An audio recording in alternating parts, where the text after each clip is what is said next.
성경 묵독하겠습니다. 하나님의 말씀 누가복음 24장입니다. 신약 성경 141페이지 누가복음 24장 46절, 47절, 48절입니다. 누가복음 24장 46절 다 함께 읽겠습니다.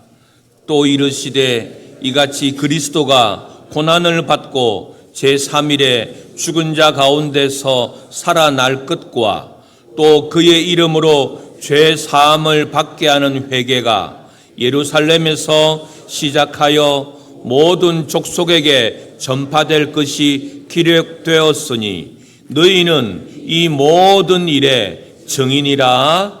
아멘. 성도 여러분, 사람들은 누구나, 저도 그렇고 여러분도 그렇고 모두가 다 누군가로부터 인정을 받고 싶어 합니다. 자녀는 부모에게, 학생은 선생님들에게, 그리고 직장 다니는 사람들은 상사와 오너에게.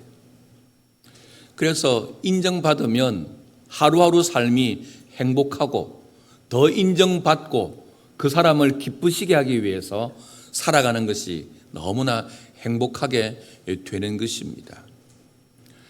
성도 여러분, 우리가 하나님의 사람입니다. 예수 믿는 사람입니다. 그러면 우리는 누구로부터 인정을 받아야 할까요? 하나님께로부터 인정을 받아야 됩니다. 그리고 하나님이 인정하시는 일에 우리가 열심을 다해야 합니다. 물론 사람에게 인정받는 것도 중요합니다. 너무 믿음 좋아가지고 나는 사람 필요 없어, 나는 하나님께만 인정받으면 돼, 이런 사람들은 사람에게 욕을 바가지로 얻어먹어 하나님까지도 더 욕되게 합니다. 사람에게도 인정받아야죠. 그러나 하나님께 더 인정받아야 됩니다. 우리가 실수를 할 때가 있습니다. 뭐냐면 사람에게 인정받으려고 하다가 하나님에게 인정 못 받는 경우가 있습니다. 사람을 너무 생각하고 사람에게 너무 잘 보이려고 하나님은 온데간데 없는 것이죠. 그런데 여러분, 제가 목회를 오래 한 건 아니지만 여러분들도 아마 동의하실 것 같아요. 뭡니까? 하나님에게 인정받는 사람들은 보편적으로 사람들에게 다 인정을 받더라고요. 그런데 사람에게는 인정을 받는데 하나님에게 인정 못 받는 사람들은 결국은 사람들에게도 인정받지 못하고 자기를 인정해 줬던 그 사람들이 자신을 배신하고 떠나는 경우죠. 그래서 사람에게 인정받는 것 처음에는 좋아 보이죠. 내 인생이 그 사람으로 말미암아 형통해지고 내가 이런저런 도움을 받아서 내 삶의 지경이 넓어지는 것 같아 보이죠. 그러나 결국은 그도 사람인지라 나를 배신하게 되고 나를 떠나게 되고 어떤 인과관계에서 어제의 친구였던 내가 다음에 적이 될 수 있고 후순위가 될 수가 있는 거예요. 그래서 우리는 사람에게 인정받으려고 노력하는 것도 중요하지만 제일 먼저 하나님에게 인정받는 것이죠. 하나님에게 인정받는 사람은 결탄코 하나님이 버리지 아니하시고 고아처럼 내버려 두지 않으시고 하나님이 직접 챙기시든지 하나님이 다른 사람을 통하여 챙기시든지 지금 이 순간에는 하나님이 나를 내버려 둔 것 같지만 결국에는 최고와 최상의 좋은 것들로 하나님께서 우리를 채워주시는 것이죠.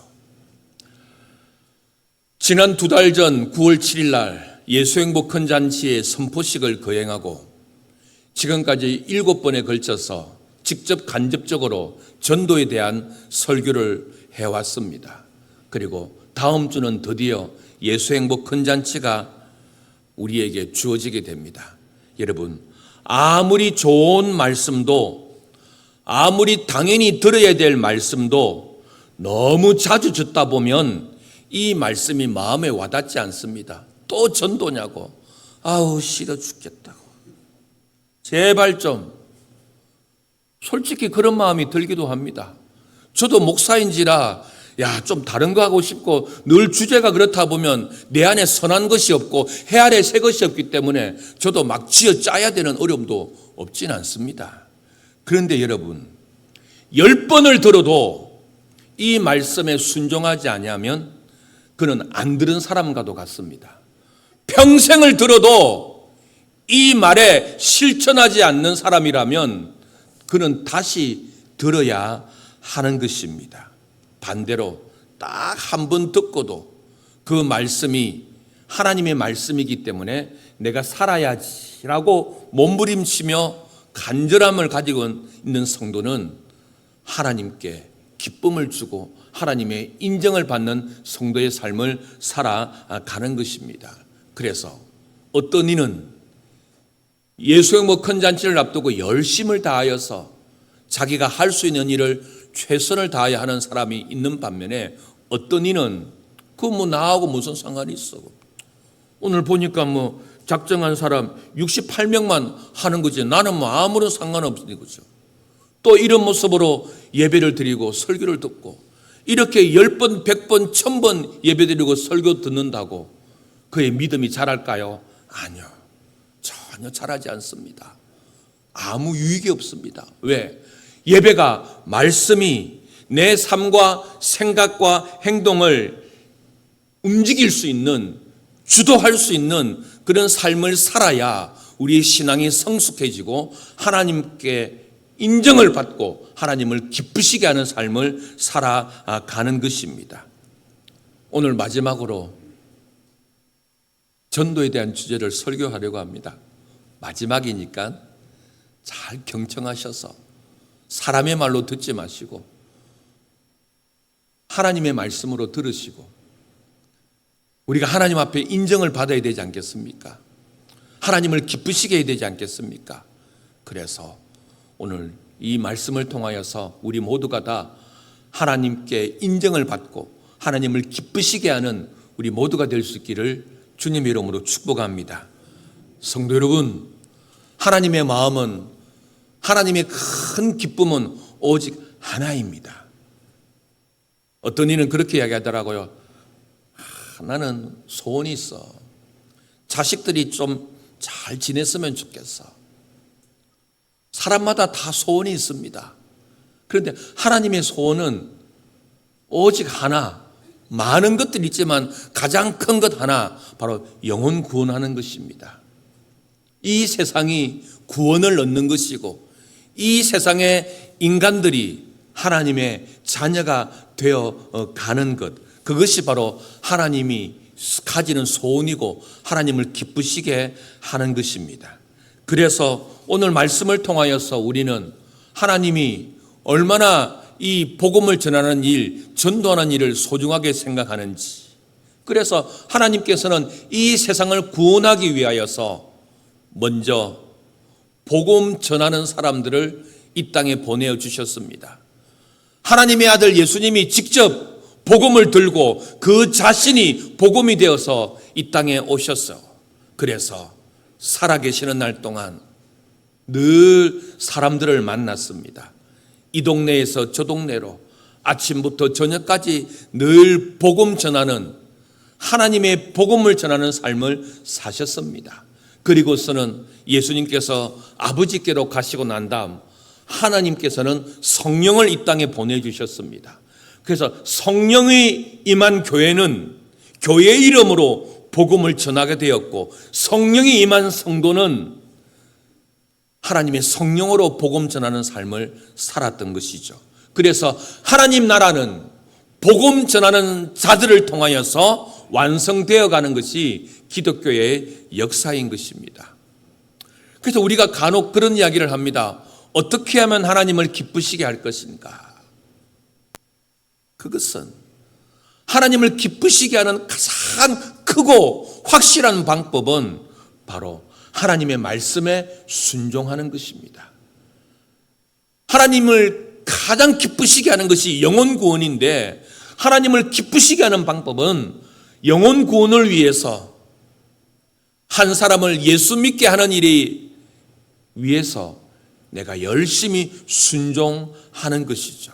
그래서 나의 모든 삶이 하나님을 기쁘시게 하는 삶을 살기 위해서 집중하게 되는 것이죠. 매일 반복되는 일상이고 매일 반복되는 그 일상 속에서 직장과 사업과 그리고 관계 속에서 가정 속에서 이웃 속에서 살아가는 이 모든 일들을 통해서 나의 관심은 하나님의 관심과 같이 사람을 예수님께로 인도하는 일에 집중해 나가는 것이죠. 그럴 때에 하나님을 기쁘시게 하는 것이고 그럴 때에 하나님께로부터 인정받는 삶을 산다는 것이죠. 그래서 우리는 사도 바울의 마음을 간직해야 합니다. 고린도후서 9장 16절에 내가 복음 전할지라도 자랑치 않음은 내가 부득불할 일임이라. 바울이 뭐라고요? 내가 복음을 전하는 것은 부득불할 일임이라. 내가 복음을 전하는 것은 부득불할 일이라. 다른 쉬운 성경에 보면 이렇게 말합니다. 내가 반드시 해야 할 일이라. 내가 당연히 해야 될 일이라. 내가 어쩔 수 없이 꼭 해야 될 일이라. 좀 더 나가면 내가 억지로라도 해야 될 일이라. 뭐라고요? 내가 복음 전하는 것은 기쁨으로 해야 될 수도 있지만 자원해서 해야 될 수도 있지만 반드시 해야 될 일이기 때문에 해야 하고 내가 당연히 해야 될 일이기 때문에 해야 하고 내가 어쩔 수 없이 해야 될 일이기 때문에 해야 하고 때로는 하기 싫어도 해야 할 일이기 때문에 해야 된대요. 누가요? 그 위대한 사도 바울도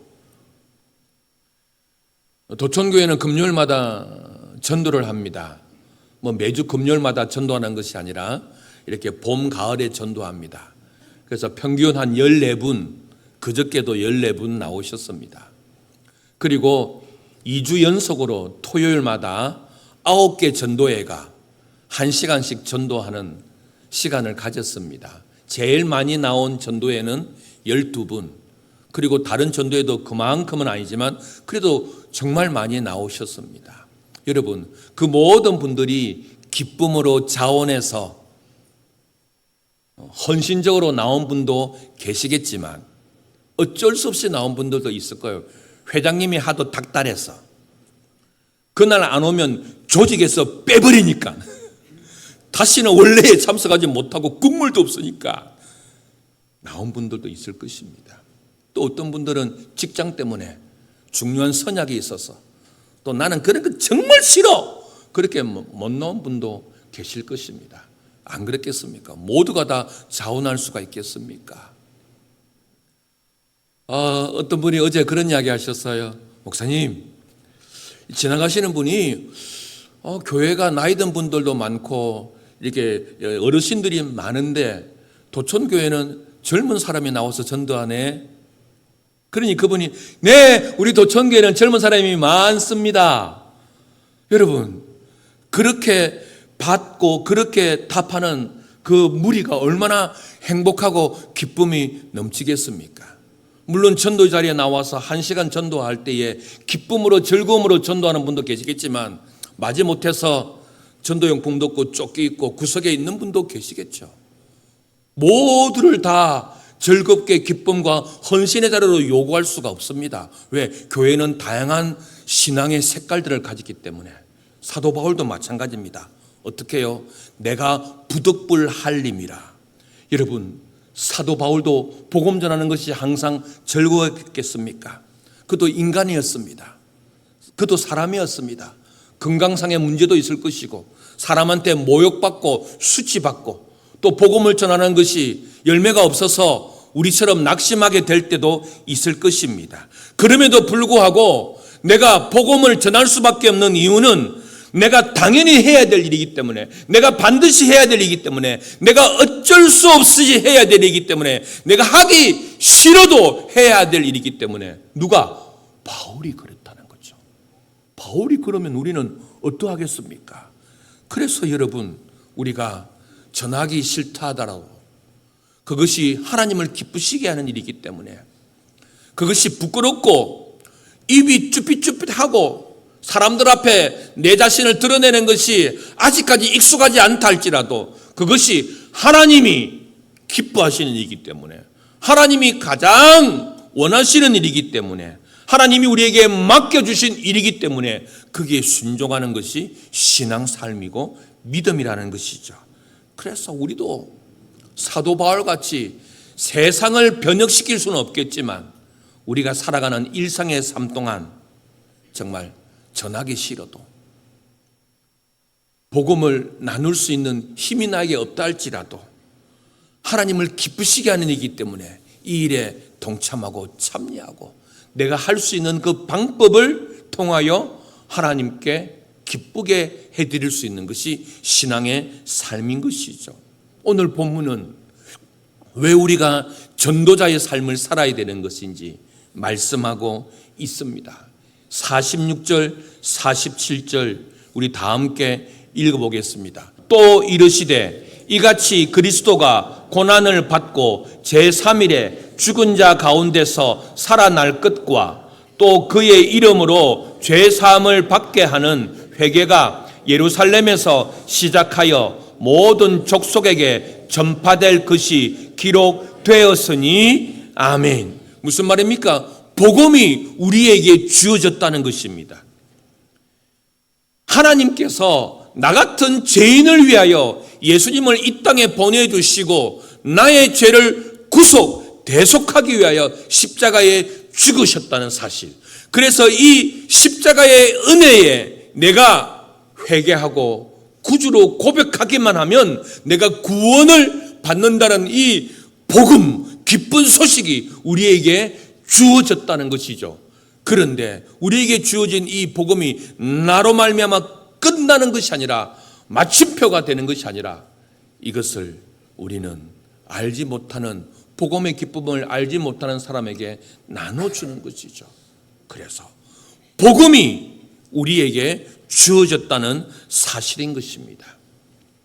하지만 이 예수 그리스도의 복음이 이 세상에 전파되었을 때에 많은 사람들은 거부합니다. 그래서 예수가 죽은 거하고 내하고 무슨 상관이 있는데, 그 십자가하고 내하고 무슨 상관이 있는데, 그래서 십자가의 도가 멸망하는 자들에게는 미련한 것처럼 십자가의 은혜가 불신자들과 이 세상 사람들에게는 미련하게 들리는 거죠. 왜 죽어? 누가 내보고 죽으라고? 누가 나를 위해서 죽으라고 했더냐고. 그래서 십자가의 이 은혜가 세상 사람들에게는 미련해 보이는 것이고 이해가 되지 않는 것처럼 받아들이니까 믿음을 가지지 못하고 교회에 나오지 못하고 신앙의 삶을 살지 못하는 것이죠. 문제는 저들이 아니라 우리가 문제라는 것이죠. 우리가 이 십자가의 은혜를, 십자가의 사랑을 경험하지 못하고 체험하지 못하고 고백하지 못하여서 그 십자가의 사랑으로 살지 못한 우리가 문제라는 것이죠. 제가 전도팀들에게 그런 이야기 했습니다. 제가 이 전도하면서 감사한 기도 제목이 있다고. 뭐냐면 내 부모에게 감사했다고. 왜? 내가 태어나자마자 모태신앙이었어요. 태어나자마자 모태신앙이었단 말이에요.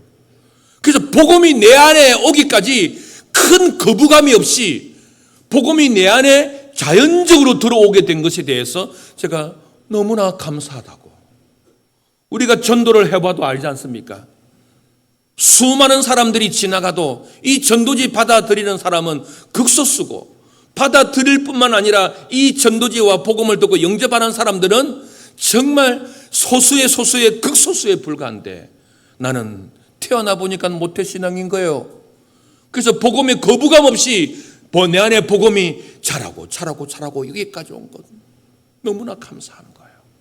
그리고 신앙의 삶을 살아가면서 두 번째 감사한 것은 내 삶에 큰 갈등이 없이, 큰 탈선이 없이 크게 휘청거리지 않냐고 오늘 믿음의 삶을 여기까지 살아온 것에 대해서 너무나 감사하는 것이죠.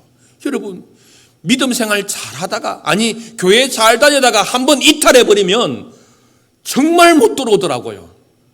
정말 안 들어오더라고요. 왜 그렇게 완악한지 강팍한지. 그런데 제 삶을 보니까 너무 감사한 거예요. 여러분도 그렇지 않습니까? 제 눈 한번 보세요. 제 눈하고 한번 마주쳐 보여. 여러분도 이 두 가지 큰 은혜 있지 않습니까? 이 두 가지 큰 은혜 가진 사람은 만 가지 은혜를 누린 자들입니다. 왜냐? 대부분 사람들은 이 은혜 두 가지에서 자기가 포함되지 않거든요. 그러나 이 두 가지 가진 우리가, 두 가지 가운데 한 가지만이라도 가진 우리가 이 은혜를 모르는 자들에게 우리가 그냥 살았어야 되겠습니까? 복음을 받은 우리가 이 복음을 모르고 이 기쁨을 모르는 그들에게 전해야 하지 않겠습니까? 그래서 하나님께서 우리에게 복음을 주셨습니다. 그리고는 이 복음이 우리에게 왔습니다. 그 복음으로 여기에 있습니다. 그리고 그 복음으로 우리는 한평생 살아가게 될 것입니다. 이것보다 기쁜 소식이 어디 있습니까? 우리의 호주머니에 재물이 많아서 우리가 100세, 120세 무병하여서 내 자녀들이 잘 살고 내 이름 석자가 세상의 기념비가 되는 것, 그것도 복음일 수도 있겠지만 그리스도가 나를 위하여 죽으셨고 내 죄가 그리스도로 말미암아 용서받고 내가 하나님의 자녀로 살아가는, 그래서 인생에 어려운 일이 있고 힘겨운 일이 있을지라도 모든 것을 그만두고 싶은 일이 있다 할지라도 이 복음, 예수의 십자가의 능력으로 다시 살아나게 하셨던 이 기쁜 소식이 내 안에 있다는 것, 이것이 우리에게 얼마나 큰 은혜이겠습니까? 그러기에 이것을 모르는 자들을 향하여 우리가 침묵할 수가 없는 것이죠. 그래서 이 복음의 기쁨을 모르는 자들에게 가장 큰 선물은 교회 가자. 내가 다니는 교회 한 번만 가보자. 두 번 가자 말 안 할게. 너 옛날에 했잖아. 2016년도 갔다 왔어. 야, 10년이면 강산도 변하는데 10년이 다 돼가는데 한 번 더 가야지. 그렇게 가는 거죠. 두 번째, 오늘 성경은 우리에게 이렇게 말씀하고 있습니다. 48절 우리 함께 읽겠습니다. 너희는 이 모든 일의 증인이라. 이 모든 일 무엇입니까? 46절 47절에 있는 예수님이 이 세상에서 행하신 이 모든 일, 바로 증인이라고 말씀하십니다. 이 모든 일은 예수님에 대한 모든 것. 전도가 무엇입니까? 예수님을 전하는 것입니다. 예수님에 대한 모든 것을 전하는 것을 우리는 전도라고 말합니다. 제가 9개 전도회를 같이 전도하고 시작하면서 제가 모여서 이렇게 이야기를 했습니다. 그리고 마무리할 때도 기도하고 그랬습니다. 어떻게 했습니까? 우리 다 같이 한번 오늘 전도 현장이라고 생각하고 한번 따라하겠습니다. 내가 교회다.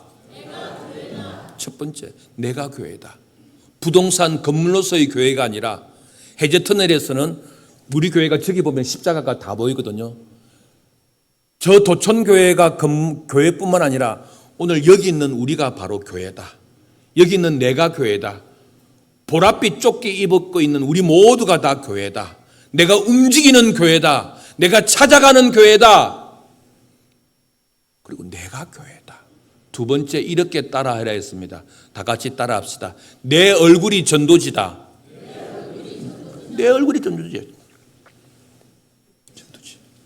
전도지를 나눠주면서 오늘 예배드리고 집으로 가시면서 집에서 나오시면서 얼굴에 오만상 화난 얼굴이 부럭부럭 돼 있으면 사람들이 뭐라 하겠습니까? 야, 저 건물 들어가는 사람은 다 성격이 싸나워 보이네. 저 건물만 나오면 다 험악하네. 저 교회에 나가면 나도 얼굴이 저렇게 까칠해 보이겠네. 내 얼굴이 전도지인 것이죠. 예배당에 나갈 때도 환한 얼굴로, 집에서 나와서 교회로 올 때도 정말 가장 이쁜 메이크업을 하고, 우리가 나아가서 살아갈 때도 가장 행복하고 기쁜 얼굴을 할 때에 우리 얼굴이 바로 전도지가 되는 것입니다. 아무 말 하지 않아도, 야, 나이 들어도 저 사람처럼 곱게 늙어야지. 저 사람 얼굴처럼 참 인자해야지. 저 사람처럼 참 착해 보여야지. 알고 보니까 저 사람 도천교회 장로네, 도천교회 권사네, 도천교회 청년이네. 그러면 그게 전도지인 거죠. 마지막 세 번째 한번 따라하겠습니다. 내 말이 복음이다. 내 말이 복음인 거죠. 그래서 예수 믿는 사람들은 말을 좀 골라서 해야 됩니다. 부드러운 말을 해야 됩니다. 은혜 되는 말을 해야 됩니다. 믿음의 말을 해야 됩니다. 특별히 주변에 사람들이 많은 경우에는 다른 사람들이 듣고, 특별히 불신자들이 들었을 때에, 식당이나 커피숍에서 들었을 때에 정말 은혜 되는 말을 해야 됩니다.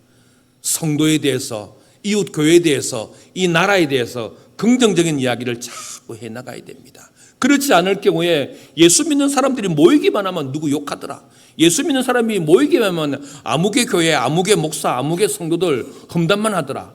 그러면요, 정말 교회가 하나님의 영광을 가리는 것이 되는 것이죠. 그래서 이 모든 일에 정인이라고 했습니다. 모든 일. 내가 생각하고 말하는 모든 것들이 일상생활 속에서 여러분이 움직이는 교회가 되고, 움직이는 성경이 되고, 움직이는 복음이 되는 것이죠. 저 세상 사람들은 하나님을 모릅니다. 주님을 볼 수가 없습니다. 그러나 누굴 봅니까? 건물로 된 교회를 보고, 건물로 된 교회에서 신앙생활하는 우리들을 보면서 그들은 하나님을 알게 됩니다. 교회란 저런 곳이구나. 신앙생활 저렇게 오래 하면 저처럼 좋은 사람이 되는구나. 존경받는 사람이 되는구나. 선한 사람이 되는 것이구나. 직장에서도 실력과 부지런함과 성실함과 착함과 관계로서 정말 좋은 사람이구나. 그렇게 이 모든 일에, 여러분의 가정과 직장과 학업, 이 모든 일에 정인의 삶을 살아가는 것입니다. 성도 여러분, 정의는 무엇입니까? 내가 본 대로, 내가 들은 대로 그대로 드러내는 것입니다. 그들이 교회를 향하여 잘못 알고 있는 것, 그들이 예수님에 대하여 왜곡되고 알게 있는 것, 그들이 신앙의 삶에 대해서 잘못 인식하고 있는 것 고쳐주시고 교정해 주시는 것이 누구냐? 정인입니다. 아니요, 그거 아니에요. 내가 봤는데 이거예요. 내가 들었는데 이거예요. 내가 맹세합니다. 이거예요. 세상이 잘못 알고 있는 하나님, 세상이 잘못 알고 있는 교회와 그리스도의 복음을 여러분들이 바른 삶으로, 믿음의 삶으로, 신앙의 삶으로 바르게 보여주는 것이 바로 정인의 삶이 되는 것입니다. 우리의 모든 삶이 바로 본문의 48절에 있는 것, 이 모든 삶에, 이 모든 일에, 이 모든 일상생활이 바로 정인의 삶을 사는 것이죠. 기독교 저술가 가운데 가장 유명한 사람이 오스키니스라는 사람입니다. 이분은 목사가 아니십니다. 그가 목사가 아닌 이유에 대해서 이렇게 간증을 했습니다. 그가 대학원을 다닐 때에, 우리식으로 말하면 신학대학원을 다닐 때에 교회에서 어떤 이게 직원의 역할을 파트로 지냈답니다. 그런데 교회에서 직원의 삶으로 보내니까 아침부터 저녁까지 늘 교회 안에만 있고 교회 사역만 하게 되는 것이죠. 그러다가 교회 차량을 끌고 나와서 주유소에서 주유를 하는데, 주유하는 동안에 주유소 직원을 만났다는 거죠.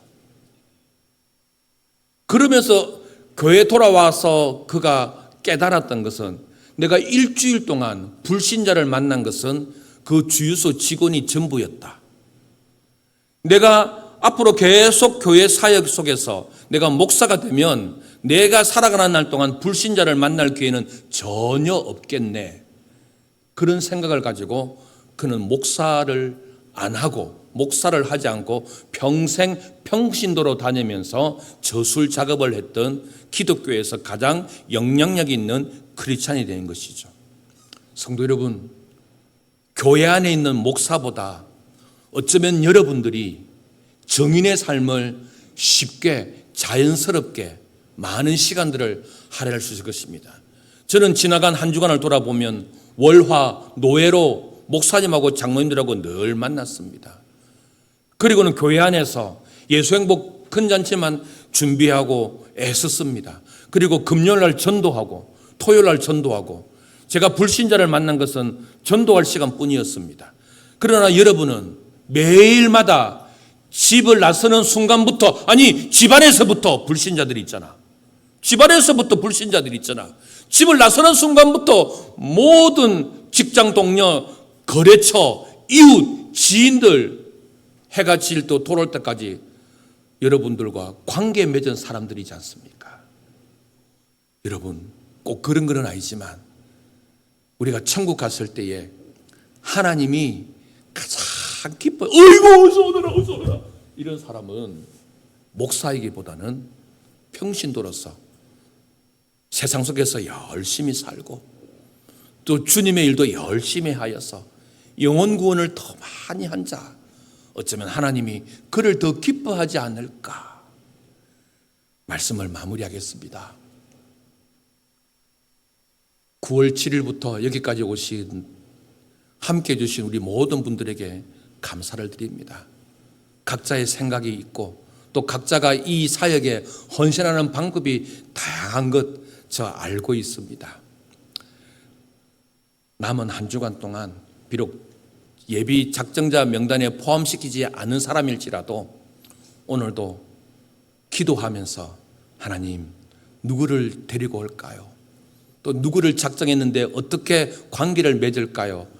기도하고 고민하고, 그래서 저와 여러분이 하나님을 가장 기쁘시게 할 수 있는, 하나님께 인정받을 수 있는, 그렇다고 제가 그들을 전도하라고 말하지 않습니다.